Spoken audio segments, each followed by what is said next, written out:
நான் அதை கடத்திடுறேன். முடிஞ்சா புரிஞ்சுக்கோங்க. டைமிங்னு ஒண்ணு இருக்குது. எங்க, எப்போ, எப்படி. சரியான விஷயமா இருக்கும், தப்பான நேரமா இருக்கும். தப்பான விஷயமா இருக்கும், சரியான நேரமா இருக்கும். மிஸ் ஆயிடும். சரியான நேரத்தில் சரியான விஷயத்தை அடிக்கணும், தப்பான விஷயத்துல சைலண்டா இருக்கும். இது புரிய மாட்டேங்குதே, அனுபவத்துல புரிய மாட்டேங்குது. இல்ல கதை எப்படி சொல்லி தருது பாருங்க. உங்களுக்கு ஒரு புத்தகம் சொல்லி தருகிறது. உங்களுக்கு மத்தியானம் 1 மணிக்கு கிளம்புது. தேடி தேடி போய் ஒரு காட்டுக்குள்ள போச்சு. காட்டுக்குள்ள ஒரு வேடம் பிடிச்சி வச்சிருக்கான் பூனைய. அவன்கிட்ட போய் நின்னு கேட்டுச்சு, ஹேய் இங்கேயா இருக்கிற? 5 மணிக்கு பிடிச்சதுரா, பசிக்குதுப்பா, சீக்கிரம் கட் பண்ணி விடுப்பா, வெளில வரணும்னு. டைம் பாக்குது 5. சூரியன் அஸ்தமனம் ஆகிறதுக்கு இன்னொரு 1/2 மணி நேரம் இருக்கு. என்ன செய்யலாம்? மெதுவா கடிக்குது. உடனே அந்த குட்டி வந்து டக்கு டக்கு டக்கு டக்குன்னு கடிச்சது. அம்மா கண்ணை காட்டுச்சு, சைலண்ட் ஆயிடுச்சு. மெதுவா கடிக்குதுங்க. துடிக்குது துடிக்குது பூனை. இது மெதுவா கடிக்குது, மெதுவா கடிக்குது, மெதுவா. கரெக்டா 5:30 ஆச்சுங்க. தூரத்துல இருந்து சத்தம். வேடம் வந்துட்டான். டக் டக் டக் டக்னு. அவன் வர்றதுக்கும் சரேல் இது கிழிக்கிறதுக்கும் உள்ள இருந்து பூனை ஓடுறதுக்கும் இது எலி குட்டியை பிடிச்சிட்டு போய் பொந்துல அடையிறதுக்கு சரியா இருந்தது டைமிங். உள்ள இருந்து எலி குட்டி அம்மாட்ட கேக்குது, இவ்வளோ பசியோட இருந்த மாமாவை ஏன் இவ்வளோ நேரம் தவிக்க விட்ட? அம்மா சொன்ன பதில் தான் இன்னைக்கு நமக்கு பாடம். இங்க பாரு, அது பூனை, அதுக்கு சாப்பாடே நாம தான். சரியா? அப்போ எலி குட்டி கேட்டுச்சு, அதான் உன்னோட அக்ரிமெண்ட் போட்டிருக்குது, உன்னை சாப்பிட மாட்டேன்னு. அக்ரிமெண்ட் எனக்கு தான். அது காலையில இருந்து பசியா இருக்குது. உன்னையும் காப்பாத்தணும், பூனையும் காப்பாத்தணும்னா சரியான டைமிங்க்கு வெயிட் பண்ணி சரேல்னு அறுத்து விட்டேன், அதுவும் ஓடிடுச்சு, உன்னையும் நான் காப்பாத்திட்டேன்ற ஒரு பஞ்சதந்திர கதை. சிறிய கதை தான். நம்முடைய வாழ்க்கை, வாசிப்பு வாழ்க்கை மாற்றி போடும். இப்படி சொல்லி நான் ஐயா அவர்களுடைய பேச்சை கேட்க நானும் அவளாக இப்படி சொல்லி நான் நிறைவு செய்கிறேன். சமீபத்திலங்க, நீங்க எத்தனை பேர் இறை நம்பிக்கை கொண்டவர்கள் எனக்கு தெரியாது, ஏத்திஸ்டா கூட இருந்துட்டு போங்க. ஆனா இயற்கைன்னு ஒண்ணு இருக்குல்ல, அதன் மீது நம்பிக்கை இருக்குல்ல நமக்கு, இல்லையா? அதன் மீது நம்பிக்கை இல்லாம இருக்க முடியாது. லா ஆஃப் அட்ராக்ஷன் ஒண்ணு இருக்குங்க. நான் சொல்றேன், நீங்க தேடி போங்க.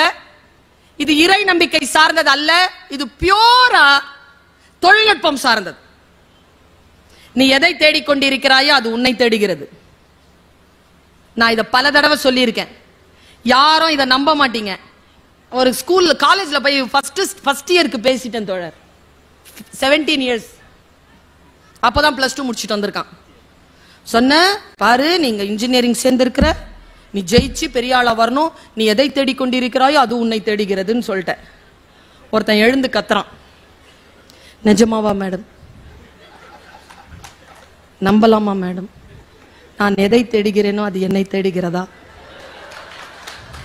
நானும் 3 வருஷமா தேடிட்டு இருக்கேன். ஏய், நான் சொல்ல வந்தது வேறப்பா.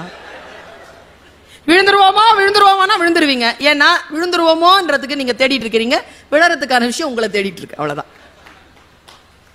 தோத்துருவோமா தோத்துருவேன். எச்சரிக்கையாக இருக்கலாமே தவிர அச்சப்படக்கூடாது. எதன் மீது நீங்கள் ரொம்ப ஆழமா நீங்க பதிவு செய்கிறீர்களோ அந்த பதிவு உங்களை வந்து சேரும். உண்மை இது. நீங்க அதை எதுவா வேணாலும் வச்சுக்கோங்க. சமையல் சிறப்பாக இருப்பதற்காக தான் காரணம், நல்லா தூக்கம் வரதுக்காக தான் காரணம். எனக்கு பல நேரங்கள்ல புரியறது இல்ல. இன்னைக்கு கூட ஒரு அம்மா சொல்லுச்சு, என்கிட்ட ஒரு புக்கு பரிசு கொடுத்துச்சு, உங்க பேச்சை கேட்காம நான் தூங்குறதே இல்லைங்க. சொல்லும் போதே அந்த அம்மா கண்ணிலெல்லாம் கண்ணீர். ரொம்ப நன்றி மேடம். 10 வருஷமா கேட்கிறேன் சார் இந்த வார்த்தைய. ஒரு நாள் கண்ணாடிக்கு முன்னால போய் நின்னு என் பேரை நானே சத்தமா கூப்பிட்டு நான் இந்த வார்த்தையை கேட்டேன் கண்ணாடியில. தூங்க வைக்கவா பேசுற? தூங்குறேங்கிறாங்க அவங்க. உலகத்துல எல்லா பெண்களும் கேட்டு பாருங்களேன், என் பேச்சை கேட்கறவங்க. உங்க பேச்சை கேட்காம நான் தூங்குறதே இல்லைங்க. உங்க பேச்ச என்னதான் ரகசியம் அது அப்படின்னு பார்த்தா, ஒரு பொண்ணு சான்யோன்னு ஒரு பொண்ணு துபாயில இருக்கிறா, அவ தான் எழுதியிருந்தா, இங்கிலீஷ்ல எழுதியிருந்தா. அவ சொன்னா, நீ ஆன்மாவுடன் பேசுகிறாய், உன் உயிரில் இருந்து பேசுகிறாய், அதில் பொய்யை கண்டுபிடிக்க முடியவில்லை. உனக்கு தெரியுமா உன் பேச்சு என்பது ஒரு தூக்க மாத்திரை? நீயுமா சொல்றா, காலையிலிருந்து இந்த உலகம் உன்னால் ஒன்றும் முடியாது, நீ எதற்கும் லாயக்கற்றவள், நீ வெறும் உழைத்து போட மட்டுமே லாயக்கானவள், நீ எதற்குமே சரியா வரமாட்ட, நீ தோற்று போகவே பிறந்தவள், நீ என்னை நிராகரித்து என்னை கசக்கி பிழிகின்ற பொழுது என் ஆற்றலெல்லாம் வீணாக போகிறதே என்ற மன உளைச்சலில் தூக்கம் வராமல் நான் தவித்து படிக்கின்ற பொழுது இந்த தொலைபேசியில் நீ தோன்றுகிறாய். நீ சொல்கிறாய், இந்த உலகத்திலேயே பேரழகானவள் நீதான், உன்னுடைய ஆற்றல் தான் உன் வாழ்க்கையை வடிவமைக்க போகிறது, நீ தோற்க கூடாது, நஷ்டம் வரலாம், வாழ்க்கை எதிர்கொள், நாளை விடியல் உனக்காகத்தான் என்று நீ சொல்லுகின்ற பொழுது என் மனம் அமைதியாகிறது. நான் அடுத்த விடியலுக்காக காத்திருக்கின்ற பொழுது ஆழ் மன உறக்கத்தில் போகிறேன்.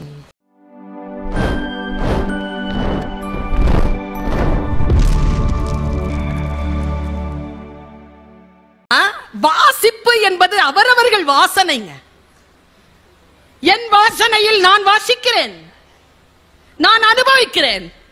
நான் அனுபவித்ததை உங்கள் மனம் கவர்கின்ற வகையில் தான் என்னால் சொல்ல முடியுமே தவிர, நீங்கள் உயிர்ப்பான விஷயத்திற்கு போக வேண்டும் என்றால் அதற்குள் விழுந்து நீங்கள் நீந்தி அதை வாசிக்க வேண்டும். வாசிப்பு பயிற்சி என்பது அல்லாதியானது. அது அடுத்தவர்களுடைய வாசிப்பில் இல்லை, அடுத்தவர்கள் எடுக்கின்ற காட்சிகளில் இல்லை, அது என்னுடைய சுய அனுபவமாக இருக்கிறது. அந்த சுய அனுபவத்தை நான் எப்படி பெறுகிறேன் என்பதில் தான் புத்தகம் வெற்றி பெறுகிறது. நான் கம்பனை வாசிக்கிறேன், நான் வள்ளுவனை வாசிக்கிறேன். வள்ளுவனை வாசிக்கின்ற பொழுது சில வார்த்தைகளை எல்லாம் காட்சிப்படுத்துகிறேன். இன்னைக்கும் சிவாஜி கணேசன் பிலிம் இன்ஸ்டிடியூட் நான் வடிவமைத்த பாடத்திட்டம் அங்க தமிழ்ல போய்கிட்டு இருக்கு. கதை சொல்லுதலும் காட்சிப்படுத்தலும்.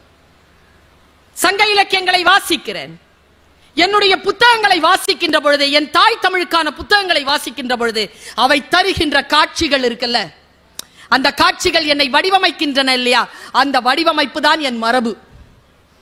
அந்த மரபை நான் பெற வேண்டும் என்றால் அதற்குள் நுழைந்து நான் வாசிக்க வேண்டும். ஒன்றும் இல்லைங்க, சமீபத்தில் ஒரு 4-5 வருஷம் இருக்கோங்க, ஏதோ ஒரு பழைய புக்கு அந்த கோசாஸ் பத்திரிக்கை வெளியில போட்டு வித்துட்டு இருந்தாங்க. ஒரு புத்தகத்தை எடுத்தேன், பஞ்சதந்திர கதைகள்னு ஒரு கதைகளுங்க, குட்டி புக்குங்க.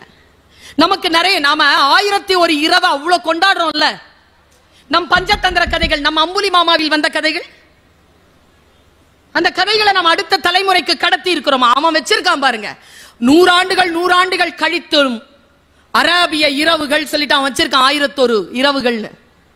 நாம விட்டுட்டோமே நம்ம கதைகளை, நம்ம நாவல்களை நாம விட்டுட்டோமே, நம்முடைய மரபு சார்ந்த விஷயங்களை விட்டு விட்டோமே. அதை தூக்கி பிடிப்பதற்காக நான் அந்த புத்தகத்தை வாசிக்கிறேன். அதுல ஒரு குட்டியான ஒரு கதை, நீங்க அரசியல்ல இதை இம்ப்ளிமெண்ட் பண்ணிக்கோங்க, உங்க குடும்பங்கள்ல இம்ப்ளிமெண்ட் பண்ணிக்கோங்க, உங்க தனி மனித வளர்ச்சிக்கு இம்ப்ளிமெண்ட் பண்ணிக்கோங்க, யாருக்கு வேணாலும் இம்ப்ளிமெண்ட் பண்ணிக்கோங்க. ஒரு எலிக்கும் ஒரு பூனைக்கும் ஃப்ரெண்ட்ஷிப் வந்துருதுங்க. இப்படி ஒரு கதை. எலிக்கும் பூனைக்கும் ஃப்ரெண்ட்ஷிப் வருமா? கதைகளில் வரும், கதைகளில் வரும். நான் எப்பவுமே சொல்லுவது உண்டு, என் அம்மா என்னை கதை சொல்லிதான் வளர்த்தாள். என் அம்மா காயல்பட்டினத்துக்காரி, தூத்துக்குடி, அவளும் என்னை கதை சொல்லிதான் வளர்த்தாள். என் அம்மா என்னை கிழிந்த பாயில் போட்டுக்கொண்டு கதை சொன்னாலும் அவள் பறக்கும் கம்பளங்களை பற்றித்தான் கதை சொல்லுவாள். என் அம்மாவின் கதைகளில் கிழிந்த பாய்கள் வந்தது கிடையாது. அதுதான் கதை சொல்லுதலுக்கான மேன்மை. அதனால்தான் நான் இப்பொழுது பறக்கும் கம்பளங்களில் இருக்கிறேன். வாழ்க்கையில் பறக்கும் கம்பளங்களில் நாம் இருக்க வேண்டும் என்றால் நம்முடைய மரபு சார்ந்த விஷயத்தை கடத்துங்கள்.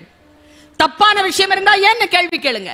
சரியான விஷயம் இருந்தால் டார்ச் லைட் மாதிரி, டார்ச் பேரர் மாதிரி அடுத்த கட்டத்திற்கு எடுத்துட்டு போகணும். பாருங்க, ஒரு பூனைக்கும் எலிக்கும் ஃப்ரெண்ட்ஷிப் இல்ல, அக்ரிமெண்ட்.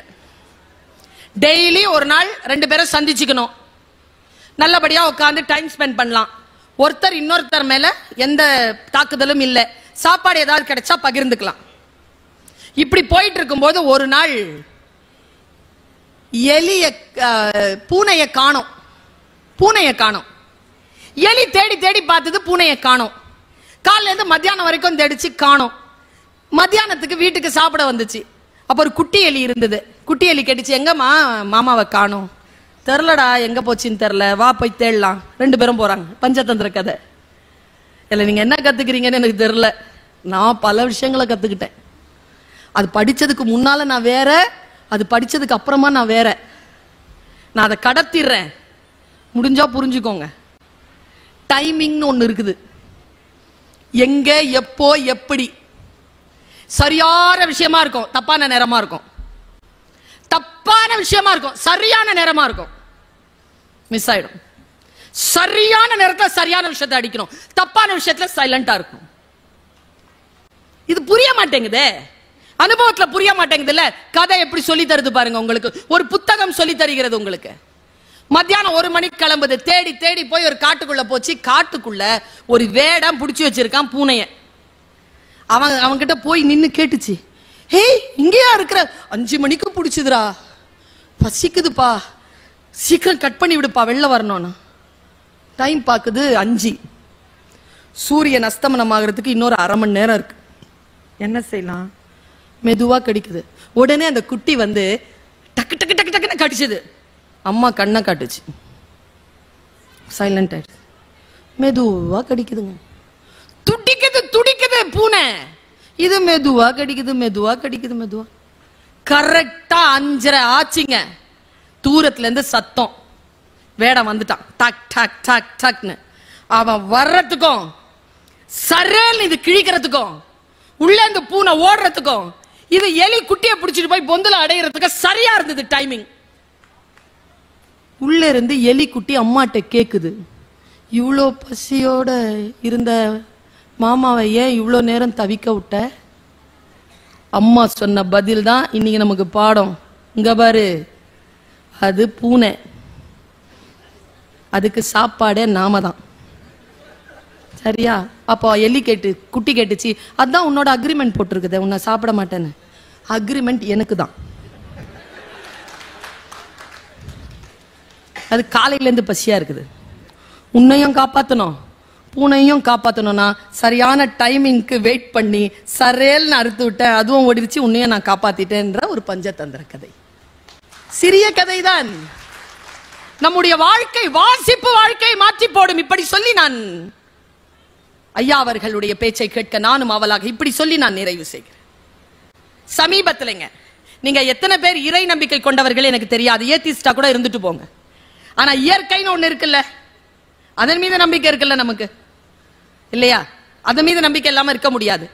லா ஆஃப் அட்ராக்ஷன் ஒண்ணு இருக்குங்க. நான் சொல்றேன், நீங்க தேடி போங்க. இது இறை நம்பிக்கை சார்ந்தது அல்ல, இது பியூரா தொழில்நுட்பம் சார்ந்தது. நீ எதை தேடிக்கொண்டிருக்கிறாயோ அது உன்னை தேடுகிறது. நான் இதை பல தடவை சொல்லியிருக்கேன், யாரும் இதை நம்ப மாட்டீங்க.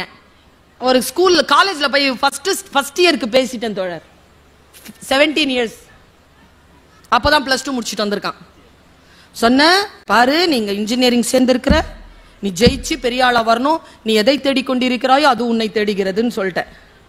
ஒருத்தன் எழுந்து கத்துறான், நிஜமாவா மேடம்? நம்பலாமா மேடம்? நான் எதை தேடுகிறேனோ அது என்னை தேடுகிறதா? நானும் 3 வருஷமா தேடிட்டு இருக்கேன். ஏய், நான் சொல்ல வந்தது வேறப்பா. விழுந்துருவோமா விழுந்துருவோமானா விழுந்துருவீங்க. ஏன்னா விழுந்துருவோமோன்றதுக்கு நீங்க தேடிட்டு இருக்கிறீங்க, விழறதுக்கான விஷயம் உங்களை தேடிட்டு இருக்கு, அவ்வளவுதான். தோத்துருவோமா தோத்துருவேன். எச்சரிக்கையாக இருக்கலாமே தவிர அச்சப்படக்கூடாது. எதன் மீது நீங்கள் ரொம்ப ஆழமா நீங்க பதிவு செய்கிறீர்களோ அந்த பதிவு உங்களை வந்து சேரும். உண்மை இது. நீங்க அதை எதுவா வேணாலும் வச்சுக்கோங்க. சமையல் சிறப்பாக இருப்பதற்காக தான் காரணம், நல்லா தூக்கம் வரதுக்காக தான் காரணம். எனக்கு பல நேரங்கள்ல புரியறது இல்ல. இன்னைக்கு கூட ஒரு அம்மா சொல்லுச்சு, என்கிட்ட ஒரு புக்கு பரிசு கொடுத்துச்சு, உங்க பேச்ச கேட்காம நான் தூங்குறதே இல்லைங்க. சொல்லும் போதே அந்த அம்மா கண்ணிலெல்லாம் கண்ணீர். ரொம்ப நன்றி மேடம். 10 வருஷமா கேட்கிறேன் சார் இந்த வார்த்தைய.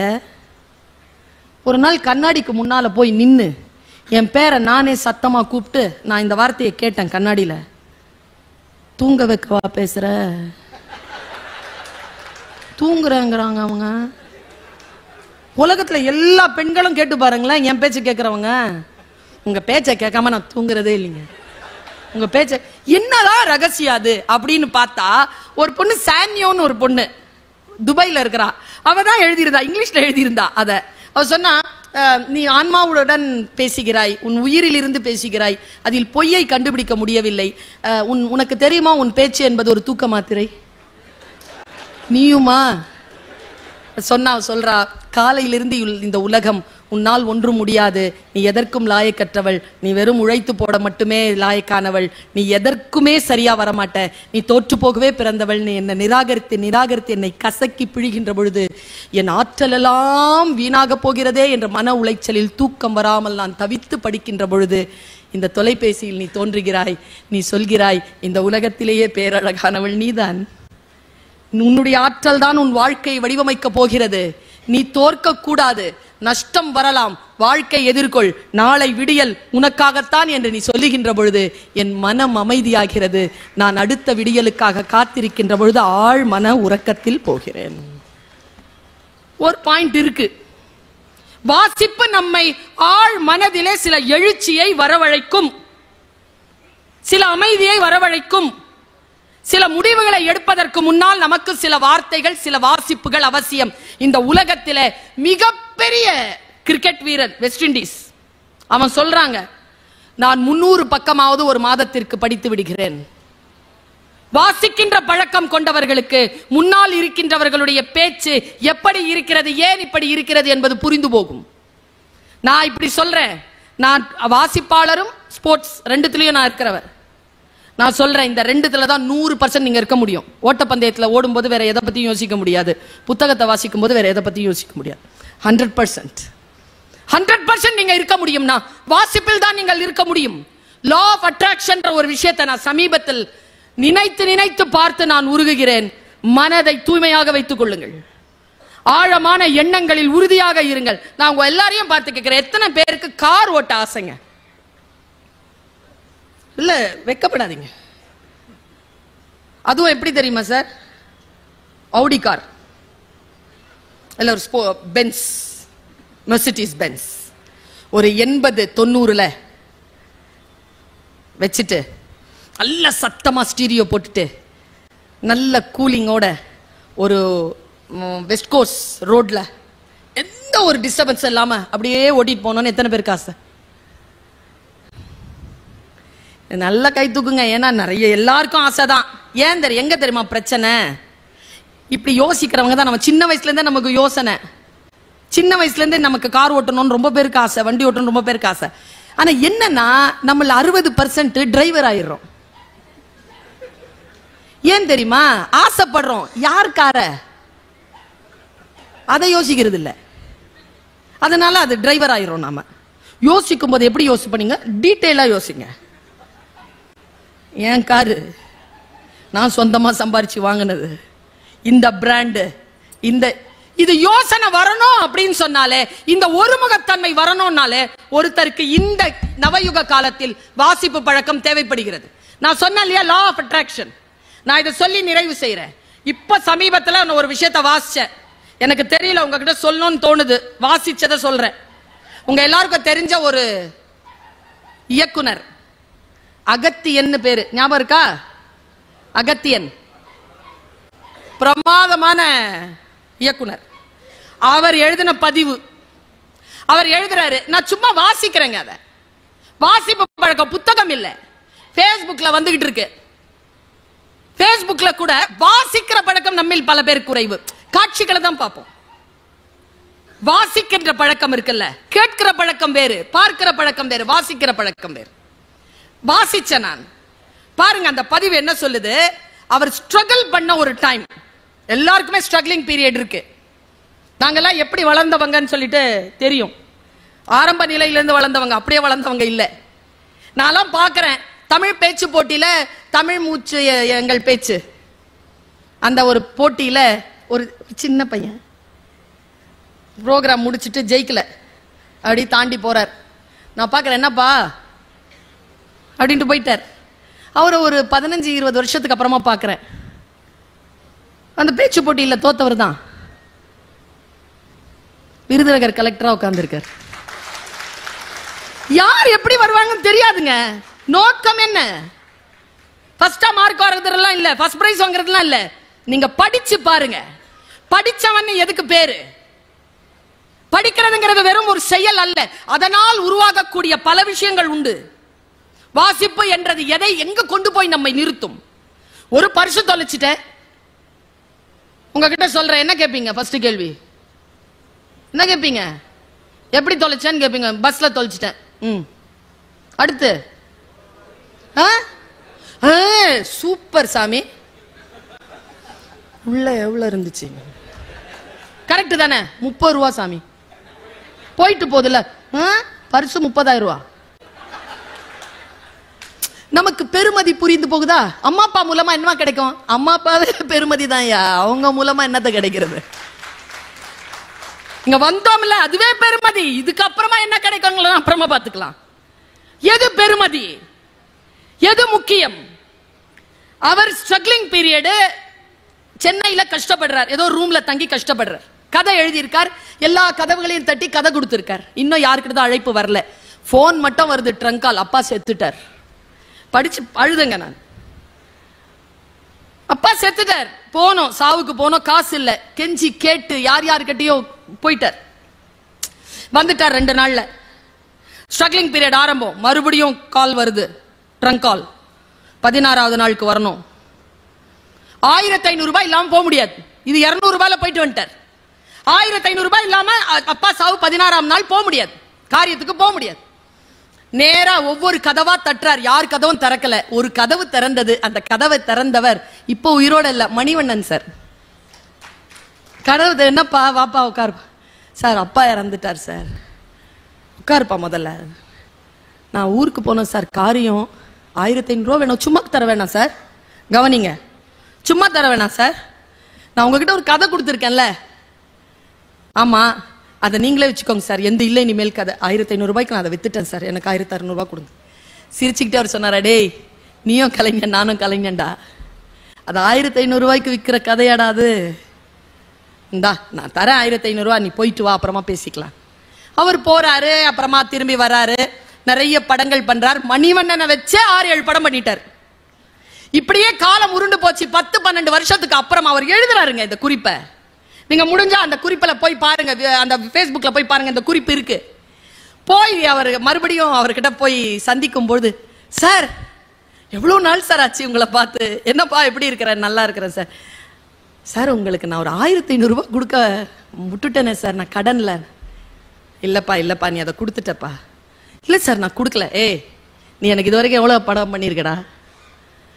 6-7 படம் பண்ணியிருக்கேன். எனக்கு எவ்வளோ சம்பளம் கொடுத்துருக்க தெரியுமா? நீ எவ்வளோ சார் கொடுத்துருக்கேன்? ப்ரொடக்ஷனில் கேட்டால் தான் சார் 75 லட்சம் ரூபா கொடுத்துருக்கடா. இருந்தாலும் அந்த 1500 ரூபா கடன் தானே சார்.